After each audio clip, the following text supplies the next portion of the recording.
is Shanda. I'm a teacher here at Preschool on the Farm, and I wanted to give you a little tour of our classroom and kind of let you know what a typical day would look like for your preschooler here at Preschool on the Farm. So when you first arrive at the beginning of your class time, we usually start with some table time activities. We have art projects, we do Play-Doh, we practice cutting and gluing, we do just little games and things that the kids can choose here at the table to get our day started all together. After our table time is over, we move to the rug right over here and we do a circle time here on the rug. And our circle time is really a great time to just review everything that we've been learning, any letters that we've been working on. We might make a cute little graph about who has a dog at home, who has a cat at home. We'll put their names where they belong to make a little graph. We'll practice counting. We might make patterns together, sing little songs. It's just a really fun, high energy way to start our day.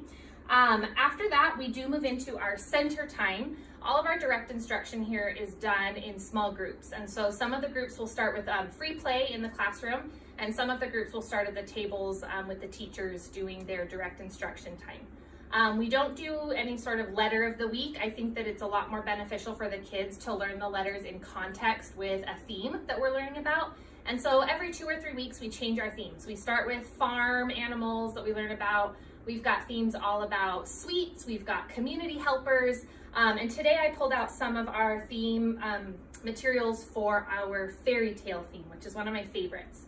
So when the kids are working with us at the table during center time, we'll be working on letter recognition, letter formation, basic writing. The kids that are ready for more difficult concepts like sight words in the pre-K class, we can accommodate that as well. Some of the younger kids, we're just gonna focus on writing their name and recognizing the letters that are in their name. So all of our theme bundles have a lot of different ways that we can do that through games. This is our fairy tale unit, like I said, so all of our manipulatives are gonna be all about fairy tales. So this one is a really cute little Cinderella game. You can match the slippers together. So this is an uppercase T and a turtle to match the sound. We can also match uppercase and lowercase, or the younger kids that aren't quite ready for that can just match 2 uppercase letters and make a match of Cinderella's shoes. We also have sets of just letters for every theme that we work on. This one is jewels, which is a lot of fun. So we might play a little matching game with these and flip them upside down. We might have the kids pull these out of a sensory box or something like that. They can write it on a piece of paper, a recording sheet. We might try to form the letters with jewels on the table and make it look the same.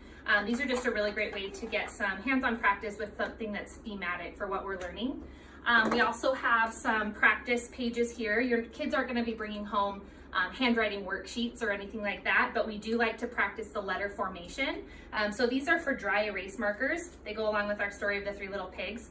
So we practice this and then we'll set them out at a center for the kids to practice on their own. We also have one of these key rings with a lot of fairy tale words so that the kids can practice reading all by themselves. And this really builds confidence with the kiddos. They can see the clip art and then they can read the word that's on here. And we leave this ring over at our writing center. And so while the kids are over there using our fancy feather boa pens and jewel pens, they can write the words that they've been learning in the stories and in the theme that we've been working on. So that's kind of what we do during that literacy time, and then they rotate through to the free play with their friends. We do have a teacher that is leading the game, and then our teacher's aide is with the kids during playtime, and so she's going to kind of help facilitate the sharing and the taking turns and all of that and make sure that everybody's having a good time with their friends playing. After that, we do have snack every day, and we do go outside most days depending on the weather to make sure that they get some outside play as well. The snack is provided by the students. We have a calendar, and so about once a month or so you'll be assigned to bring snack. And the child who brings snack that day, they're like the super helper of the day. So they'll get to be the line leader, they'll get to be the special helper. It's a really fun special day. If your child does have any food allergies, we can accommodate that here, but sometimes we do ask that those children bring their own snacks just so that we don't have to worry about cross-contamination or something like that. After recess, we come back inside, we wash our hands, always wash our hands, and then we have our math time at the end of the day. So we like to split our math groups into 2, and so we'll have one group that's working on a new game or a new skill, and then another group that's working on some sort of a review, or we might have a craft project or something else for them to work on with our aide. So these are some of the fairy tale math centers that I pulled out just to show you kind of what it might look like in this fairy tale theme.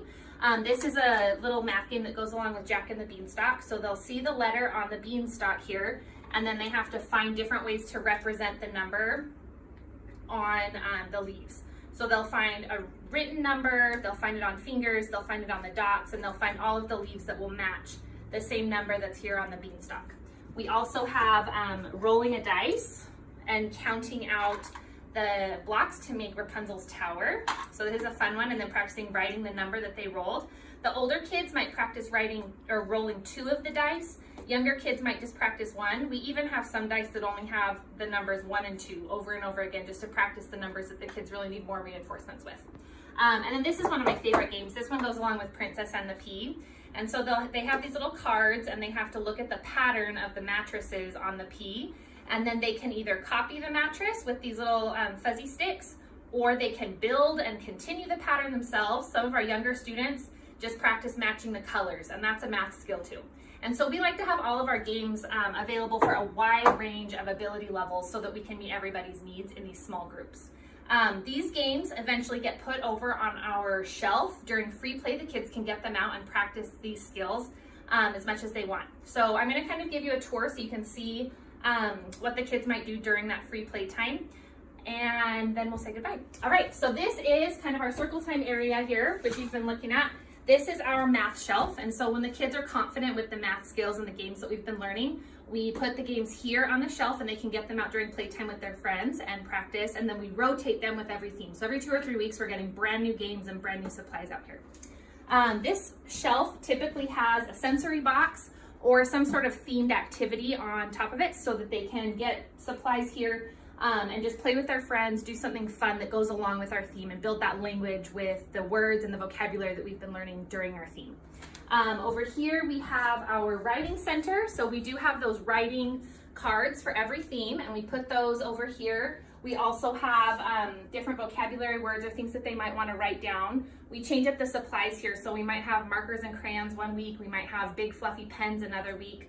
We also sometimes put out the supplies needed for simple art projects, and they can do that on their own over here with glue sticks and scissors. We put all of the kids' names over here. A lot of the kids like to write notes to their friends and put them in their cubbies for them to find when it's time to go home. Over here, this big empty area, we don't have it set up right now. This is our pretend play center, and we rotate this about once a month to give the kids something new to play with. We usually start the year with like a home setup with little baby dolls and a little kitchen, and then we rotate it. We have a vet office, we have a police station or a fire station, we have a bakery. We even did a birthday party setup, which was a lot of fun, where they got to decorate for a birthday party and pack up little presents and that sort of thing. And we have a costume shop. I'm trying to think of all the ones we have. We have a lot of different things we rotate over here so that the kids can practice role playing and doing that imaginative play with their friends. Keep coming over here. We've got our library that we rotate the books for the themes that we're working on. All of our bulletin boards are usually covered with theme projects that we've been doing to decorate for, like I said, fairy tales or community helpers or whatever we're doing at school. Over here we've got a nice big rug. This is where we just have your basic toys like Legos and blocks. We do STEM projects over here, so we'll give them building challenges. They can use whatever supplies they can find to do building challenges. We also have a bathroom right here in the classroom, which is really great, so that the kids don't have to go too far to make it to the potty. We do ask that all of the kids by the first day of school are at least 3 years old, and they do need to be independent in the bathroom. As teachers, we're not legally allowed to go into the bathroom with them, so after they come out of the bathroom, we can help with zipping and buttoning and that sort of thing, but we can't actually go into the bathroom to assist them with anything inside the bathroom door. So we do need them to be potty trained by the first day of school. If you think that this sounds like it might be a good fit for your family and for your child, you can request an enrollment packet by mail or by email, and I can get that sent over to you. We do ask for an enrollment deposit of $40, which covers some basic supplies for our classroom, and 1 month of prepaid tuition, which gets applied at the end of the school year. And those can be paid with PayPal, Venmo, something digitally, so you don't even have to come all the way down here if it's going to be inconvenient for you. And then you can return the packet by email as well. Just scan it and send it right over. If you have any questions about our classroom or our curriculum or anything at all, you can go ahead and shoot me an email and I'll get right back to you. My email is Shanda, SHANDA, @preschoolonthefarm.com. And if you go to that website, you can find a lot of information about our classes, about our teachers, and even see some general directions of how to get here. It's kind of tricky because we're kind of tucked away in this agriculture neighborhood. preschoolonthefarm.com. I hope that you enjoyed our tour and I answered a lot of your questions, but if you have anything else, go ahead and shoot me an email.